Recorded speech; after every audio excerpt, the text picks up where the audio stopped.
Dans cette série, nous allons visiter le chemin du roi. Le trajet commence au château Frontenac à Québec et il va nous conduire au château Ramsay à Montréal. Durant ce parcours, nous allons découvrir les infrastructures, les personnages et les événements qui ont façonné le Québec dès le début de la Nouvelle-France jusqu'au 20e siècle. L'intérêt de le visiter est de voir ce qui a influencé notre histoire. Le chemin du roi fut mis en service en 1737. Son trajet suit approximativement la route 138. Pour connaître son tracé original, nous allons nous baser sur les cartes de Joseph Bouchette de 1815. Pour des raisons touristiques, le tracé actuel est modifié, mais il permet de nous amener à des endroits pittoresques. Le tout est agrémenté de quelques photographies d'archives. Maintenant, nous sommes prêts à faire un bout de chemin.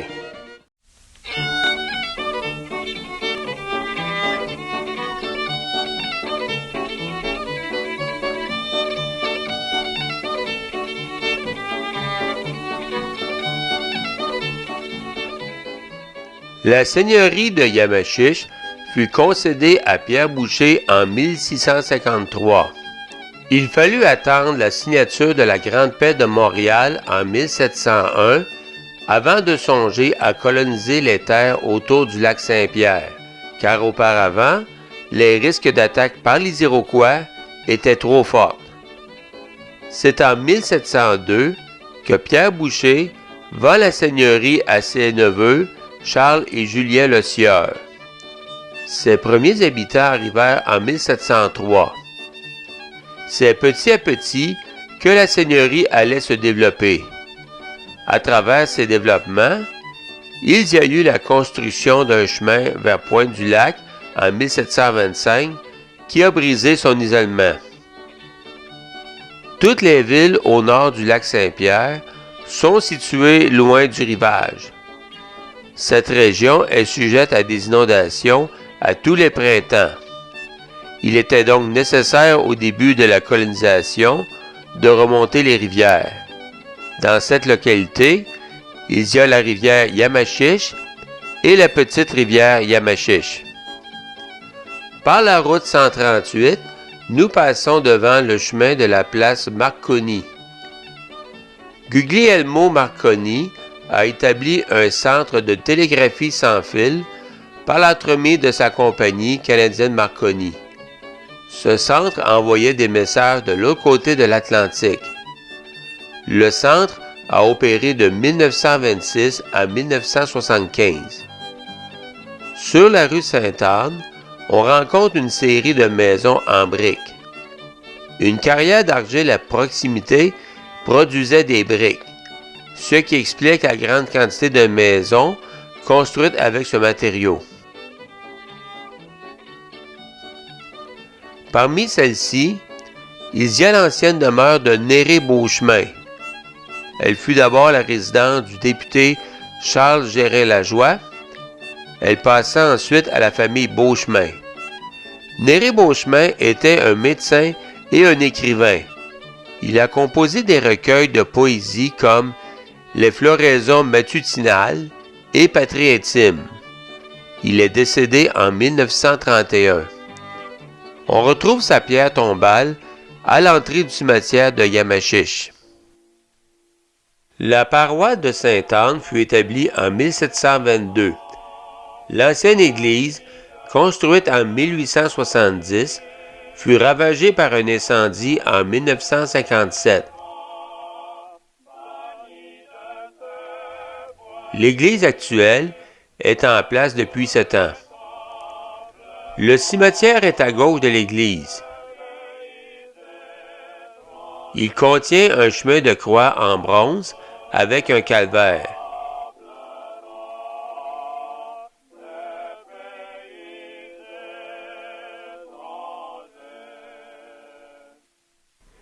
Il a aussi une statue de Sainte Anne.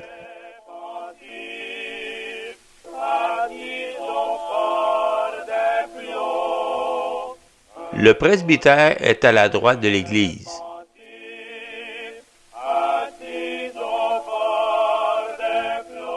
Plus à droite, un monument nous rappelle l'établissement de familles acadiennes vers 1767.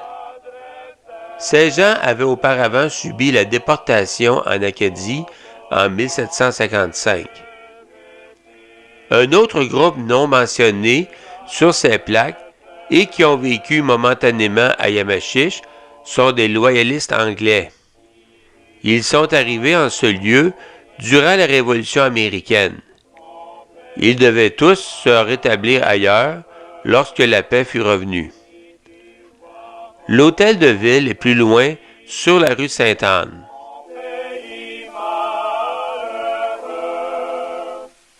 La maison Gérin-Lajoie est située dans le chemin des Petites Terres. Elle était la résidence de Antoine Gérin-Lajoie. Il est connu comme étant un écrivain et un journaliste. Il fut bibliothécaire au Parlement d'Ottawa. Parmi ses œuvres, il a composé la chanson « Un Canadien errant ». Il est l'auteur de Jean Rivard le déchiffreur, suivi de Jean Rivard l'économiste. Maintenant, nous allons voir le monde agricole au fil du temps. Bien que la production laitière domine en ce lieu, d'autres cultures ont eu leurs importances. Le lin a déjà été cultivé à Yamachiche. Il y avait une coopérative qui servait de linerie.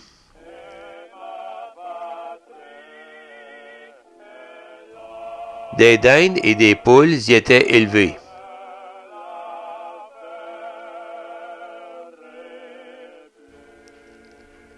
Comme ailleurs, les granges avaient à une certaine époque des couvertures en chaume.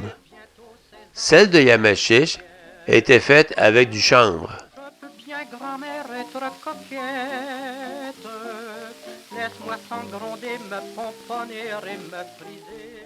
L'histoire de Louisville comporte des éléments qui nous sont expliqués dans un parc à l'arrière de l'église Saint-Antoine de Padoue. Au début, ils eurent la construction d'un fort à l'embouchure de la rivière du Loup par le régiment de Carignan-Salière en 1665. Parmi eux, il y avait Charles Dugé, sieur de Mannereuil. Il habita ce fort avec d'autres soldats. La seigneurie de Rivière-du-Loup, au même endroit, lui fut concédée en 1672 par Jean Talon. Le nom de Louisville provient du nom d'une fille de la reine Victoria, Louise Caroline Alberta. Elle fut la femme du gouverneur du Canada.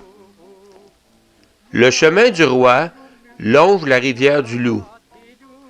À Louisville, on traverse cette rivière par un pont.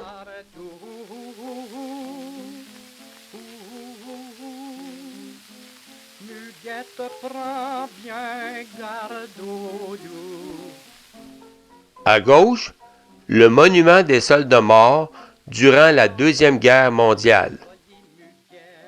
Toujours à gauche, il y a l'église Saint-Antoine de Padoue. La paroisse fut fondée en 1714. L'église actuelle est en fonction depuis 1927. L'intérieur de l'église est soigneusement décoré avec ses grandes peintures. Le marbre provient de différents lieux en Italie. Les yeux éblouis, Muguette disait, c'est beau Paris.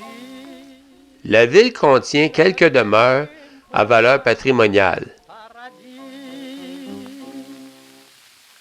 Mais le mari jaloux répondit sur un ton très doux. Le dancing c'est charmant, mais comme te l'a dit grand-maman,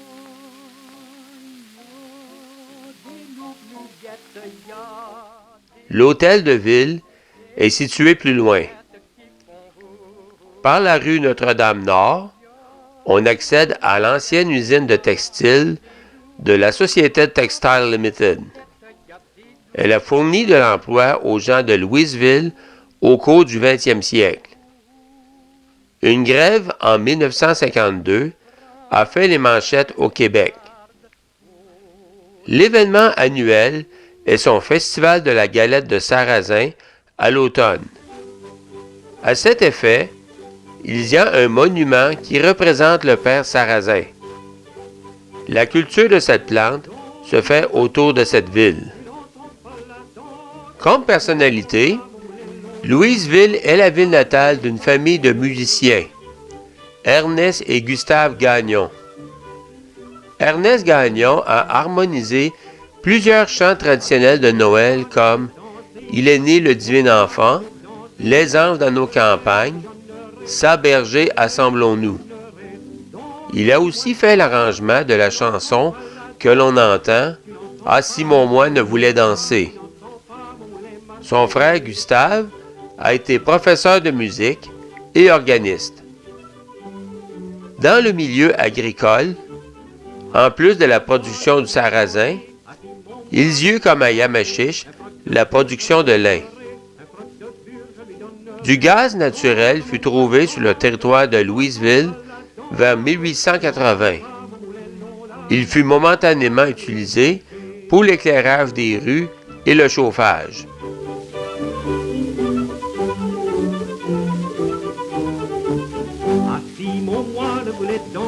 Le nom de Masquinongé fait référence à un mot algonquin désignant une variété de brochets. On en retrouve dans la rivière du même nom. La seigneurie de Masquinongé fut concédée à Pierre-Noël et Jean-Baptiste Le Gardeur en 1672 par Jean Talon. Les deux allaient vendre leur portion de seigneurie à Joseph Petit-Bruno. C'est vers 1700 qu'il allait s'établir dans cette seigneurie. Nous traversons la rivière Masquinongé par le pont Galipeau. Il est nommé ainsi en l'honneur d'Antonin Galipeau, qui était politicien et juge en chef de la Cour d'appel du Québec. En amont, elle a comme site d'intérêt le parc des Chutes de Sainte-Ursule. La paroisse de Saint-Joseph de Masquinongé fut érigée en 1722. L'église actuelle fut complétée en 1893. Ce lieu de culte contient plusieurs objets classés patrimonial à l'intérieur. Sur le terrain en arrière, on retrouve une réplique de l'ancienne église qui était située sur le chemin du pied de la côte. Le bâtiment à droite était jusqu'à récemment le presbytère de Masquinongé.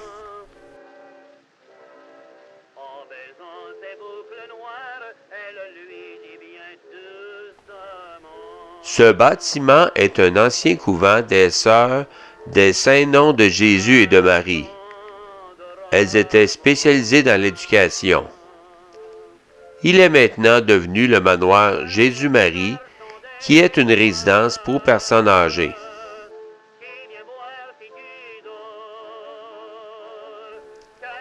Le 27 août 1991, une tornade a affecté la ville de Masquinongé. Le clocher de l'église fut détruit. Il fut reconstruit par la suite. Une personnalité locale est Marianne Gaboury. Née à Masquinongé, elle s'est mariée au trappeur Jean-Baptiste Lagimodière. Elle a été la première femme blanche à s'établir dans l'Ouest sur l'actuel territoire du Manitoba. Elle est la grand-mère de Louis Riel. On quitte la ville de Masquinongé par le chemin du pied de la côte. Il a comme caractéristique de longer une plaine au sud et des collines au nord. Nous passons devant un ancien presbytère de Masquinongé.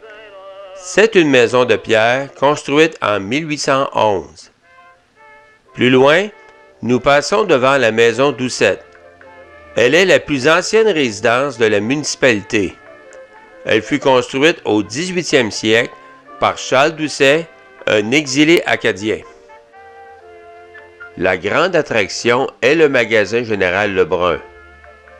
Il fut construit en 1827 par Eugène Trudeau. En 1862, un autre magasin général, celui de François Boucher, construit à l'origine en 1803, fut déménagé sur ce terrain. En 1915, la famille Lebrun transféra le magasin Boucher à l'arrière. Ils ont construit à la place un nouveau magasin. Le tout est devenu le plus important magasin de cette région. Ce site a recueilli plusieurs articles contenant bouteilles et produits antiques utilisés principalement au 20e siècle. Il a un coin qui montre des articles de Noël. Il a aussi plusieurs machines anciennes comme cette collection de gramophones, une caisse enregistreuse, une machine à écrire. L'ancienne partie de 1827 contient un restaurant.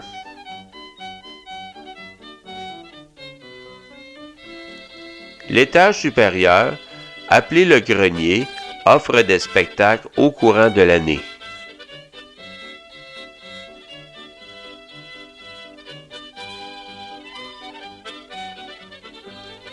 Le terrain extérieur contient une ancienne machinerie agricole, une réplique de puits et de four à pain.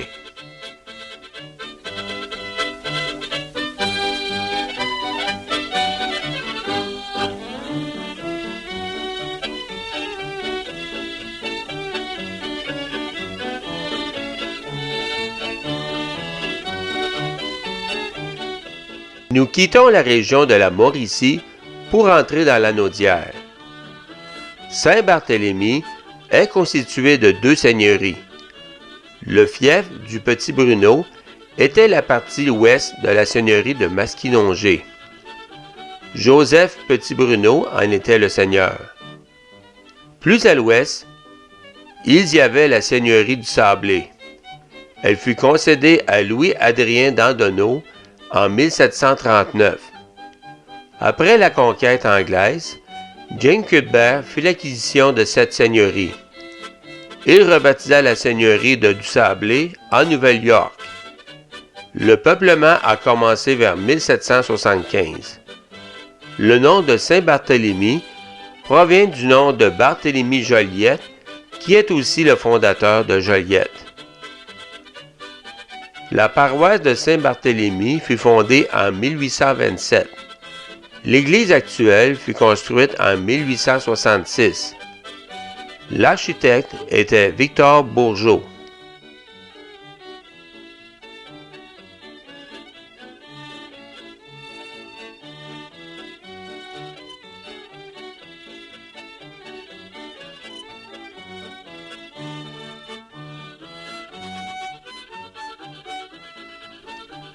Des œuvres à l'intérieur de l'église furent réalisées par le sculpteur Amable Gauthier.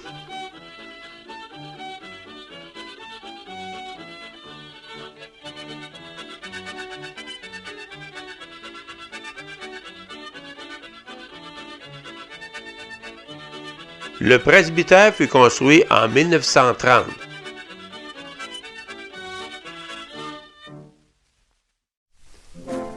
Cet immeuble est maintenant l'hôtel de ville. À l'origine, il y eut dès 1881 un couvent géré par les sœurs des Saints-Noms de Jésus et de Marie. Leur but était de fournir de l'éducation. Suite à un incendie, le couvent fut reconstruit en 1940.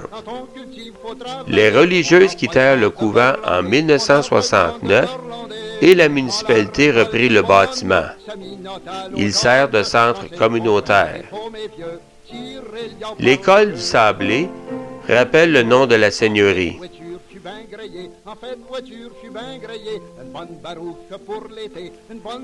Les restes du moulin Savoie se trouvent au camping du Vieux Moulin, au nord de Saint-Barthélemy. Il fut construit vers 1820. Le tracé du chemin du roi à cet endroit a déjà passé par le rang du fleuve, qui est plus près du lac Saint-Pierre. Toujours à cause des crues printanières, le tracé a changé pour le rang York en direction de Saint-Cuthbert. On quitte Saint-Barthélemy en allant sur le rang York en passant devant cet antiquaire. En agriculture, la production laitière est la principale industrie. Une beurrerie et une fromagerie ont déjà existé dans cette localité. Premier de mes fils est un docteur, premier de mes fils est un docteur, il y en a un autre qui est boxeur, il y en a un autre qui est Saint-Cuthbert est situé dans la partie arrière de la seigneurie de Berthier. La colonisation commença en 1729. Son nom vient de son seigneur James Cuthbert, qui imposa son prénom à la nouvelle paroisse. Si le tracé original du chemin du roi ne devait pas passer à ce lieu, il fut rendu nécessaire à cause des crues printanières au lac Saint-Pierre. La portion de chemin près du fleuve pouvait devenir impraticable. En passant par Saint-Cuthbert, le chemin du roi était plus carrossable. Nous passons d'abord sur le territoire de l'ancienne municipalité de Saint-Viateur. Elle fut fondée en 1912 et elle fut rattachée de nouveau à Saint-Cuthbert en 1998. Nous rencontrons l'église de Saint-Viateur d'Anjou.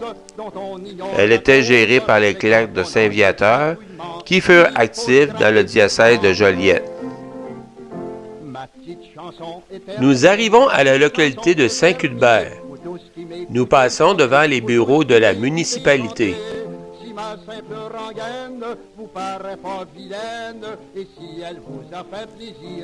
La paroisse de Saint-Cuthbert fut fondée en 1765. L'église actuelle fut construite entre 1875 et 1879. L'architecte était Victor Bourgeot. Elle a une valeur patrimoniale. Plusieurs objets à l'intérieur furent réalisés par des artisans reconnus. Avant 1954, le clocher comportait 3 étages de colonnes. Un parc est aménagé à l'avant. Cette statue représentant Saint-Cuthbert a été sculptée par Amable Gauthier en 1830. Ces 3 stèles furent aménagées pour montrer des valeurs mises de l'avant: l'agriculture, l'éducation et le don de vie.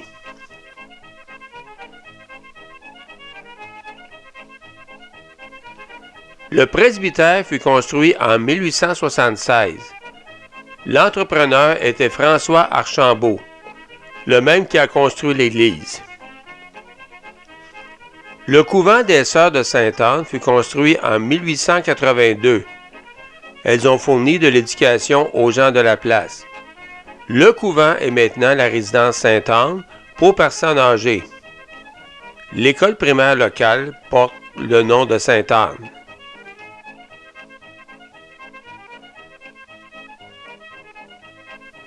L'ancien collège de Saint-Cuthbert a fonctionné de 1889 à 1911.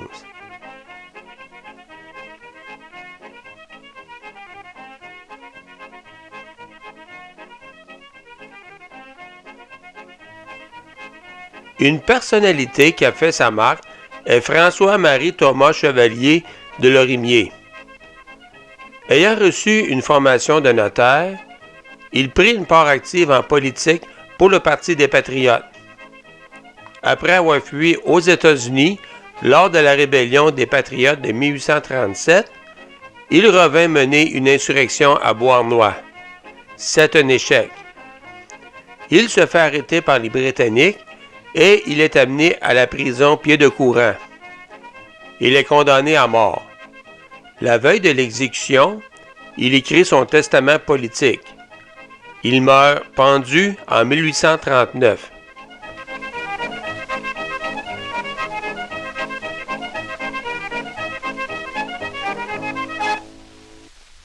La seigneurie de Berthier fut concédée en 1672 au sieur Randin, Il la vendit par la suite à Alexandre Berthier. Il lui donna son nom.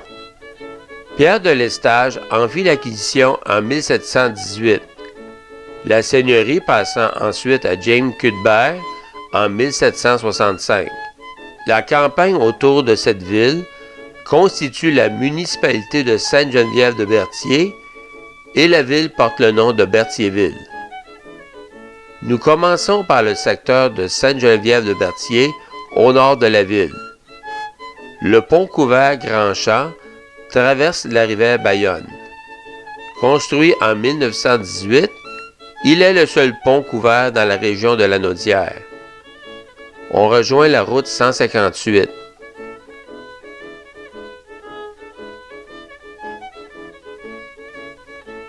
Un commerce et pâtisserie dans un immeuble patrimonial.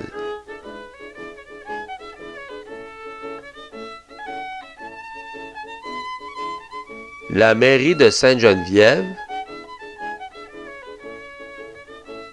Le centre de loisirs est tout près. De l'autre côté de la rue, on retrouve la bibliothèque Léopold Desrosiers. Celui-ci fut journaliste, auteur et bibliothécaire. Il a été auteur de plusieurs romans, dont le plus connu est Les engagés du grand portage. Comme bibliothécaire, il a œuvré pour rendre les bibliothèques accessibles à tous. La bibliothèque conserve une meule de moulin pour moudre le grain. Elle provient de l'ancien moulin à eau de la Pointe d'Esther sous la rivière Bayonne. Nous entrons dans Berthierville. Le musée Gilles Villeneuve rappelle un coureur automobile en Formule 1. Il a gagné 6 courses, dont le Grand Prix de Montréal en 1978. Il est mort tragiquement en 1982. Le musée rappelle aussi les exploits de son frère et de son fils.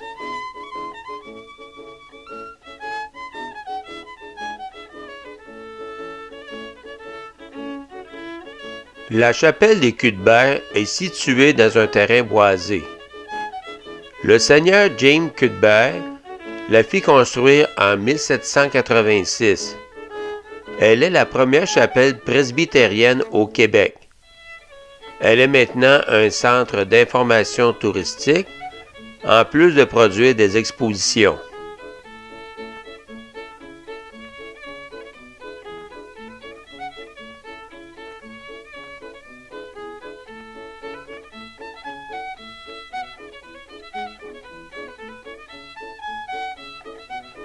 Nous passons maintenant sur la rue Frontenac. Elle longe le fleuve Saint-Laurent, que l'on n'avait pas vu depuis Pointe-du-Lac. Elle contient plusieurs maisons patrimoniales.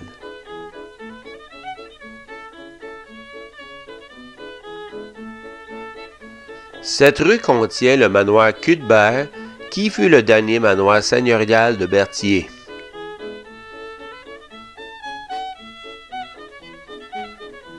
Il y a aussi des marinas qui permettent de naviguer sur le fleuve Saint-Laurent. Sur la rue voisine de Montcalm, on retrouve quelques institutions. L'édifice de la MRC d'Autrey,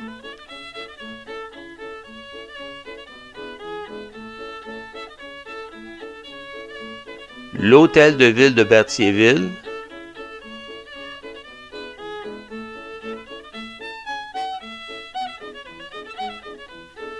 quelques résidences pour personnes âgées.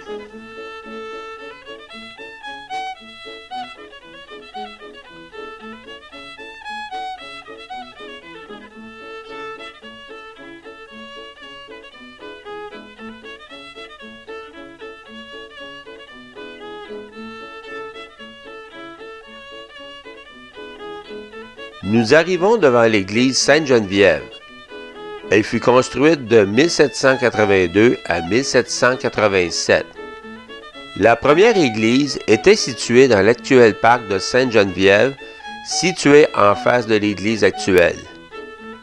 À cause des risques d'inondation, l'église actuelle fut construite plus loin du fleuve.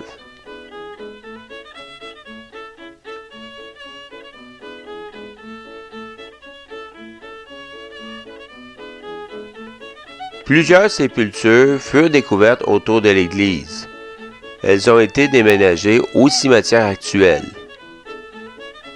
Cette cloche, surnommée Catherine, fut la première posée sur le clocher de Berthierville. Après un séjour à Saint-Zénon, elle est revenue à sa ville d'origine. Nous allons visiter l'intérieur de l'église. Dans le mobilier liturgique, le retable provient de la première église. Il fut sculpté par Gilles Bolvin. L'autel fut sculpté par Louis Quévillon. Les peintures à gauche, réalisées en 1798, représentent l'Assomption de la Vierge Marie et la résurrection de Jésus. Celle du centre, faite plus tôt au 18e siècle, représente Sainte Geneviève en bergère. Une sculpture d'agneau est au-dessus. Plus à droite, les peintures représentent la crucifixion de Jésus entouré de Marie, sa mère, et de l'apôtre Jean, et de la présentation de Jésus au temple. Les chapelles de chaque côté ont des peintures représentant le don du rosaire à Saint-Dominique, et l'autre représente l'archange Raphaël avec le jeune Tobie. Cette plaque commémore le curé Jean-François-Régis Gagnon, qui a sa sépulture dans le sous-sol de l'église. L'orgue à l'arrière date de 1836. Il est toujours fonctionnel. Le presbytère fut construit en 1906.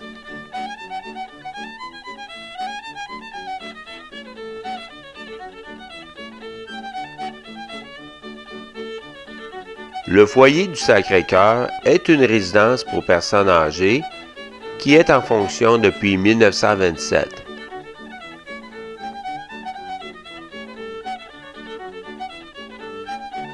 Le monastère des Moniales dominicaines a abrité des religieuses contemplatives de 1934 à 2012. En quittant Berthierville vers Lanoraie, on arrête à la halte de Sainte-Geneviève de Berthier. Elle offre une vue sur le fleuve Saint-Laurent. On aperçoit Sorel-Tracy au loin. En face, il y a la ferme forestière qui fut implantée en 1908. Elle a la plus grosse inscription au Québec, faite avec une haie. On y lit « Ferme forestière provinciale ». En entrant dans la municipalité de Lanoraie, on passe devant la maison des serviteurs du manoir d'Autré. Le manoir fut bâti en 1821 par Ross Cuthbert, qui était le fils de James Cuthbert. Il a logé pendant plusieurs générations des descendants de la famille Cuthbert.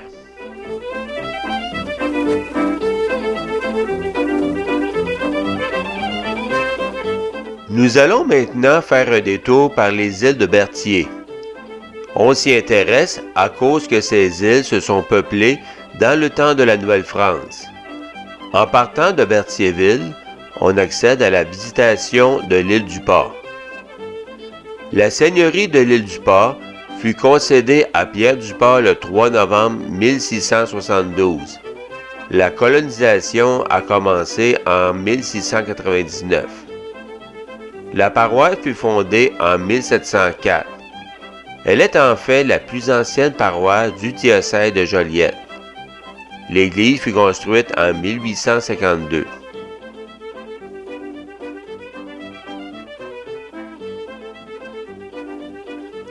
Le presbytère fut construit en 1837.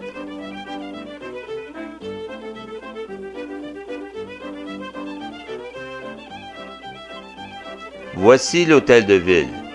La municipalité a déjà porté un des plus longs noms de la province de Québec. La visitation de la Sainte Vierge de l'île du Port. Il fut changé pour le nom actuel. Auparavant, ce bâtiment était un couvent occupé par la congrégation enseignante des Sœurs des Saints Cœurs de Jésus et Marie. Elles ont offert de l'enseignement de 1907 à 1971. Ce monument nous apprend que Pierre Gauthier de la Vérendrye a eu à gérer la seigneurie de Duport de 1713 à 1729. C'était avant de faire ses voyages d'exploration dans l'Ouest canadien. Ce monument retrace un ancêtre de Louis Riel. Jean-Baptiste Riel s'est établi à la Visitation en 1704. En agriculture, les pâturages et la production de foin sont les principales activités.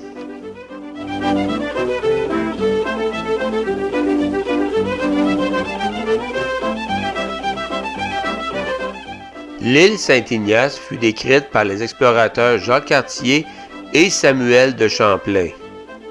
Son nom fut attribué par le gouverneur Montmagny en 1637. Étant accompagné par le jésuite Paul le Jeune, il la nomma en l'honneur du fondateur de cette congrégation, Saint Ignace de Loyola.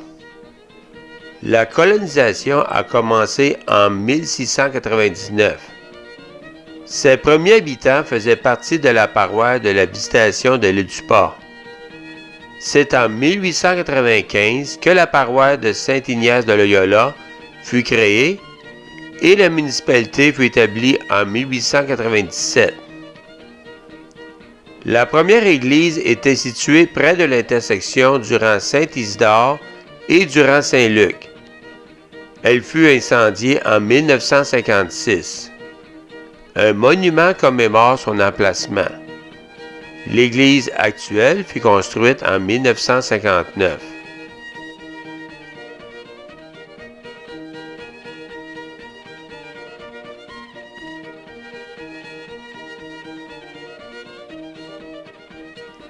Dans la ville, on retrouve un petit calvaire.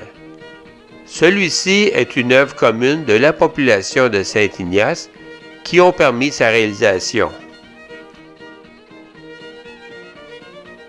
La bibliothèque de Saint-Ignace porte également le nom de Régent du Charme. Il se réfère à un écrivain qui a passé une partie de son enfance à Saint-Ignace. Son roman le mieux connu est La vallée des avalées.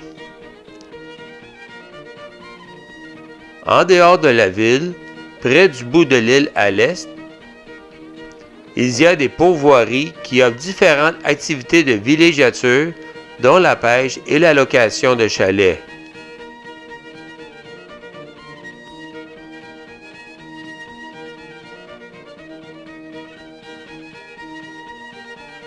Et pour terminer, Saint-Ignace de Loyola est connu pour son service de traversier. Il permet de relier Berthierville à Sorel-Tracy. Le service est en place depuis 1939.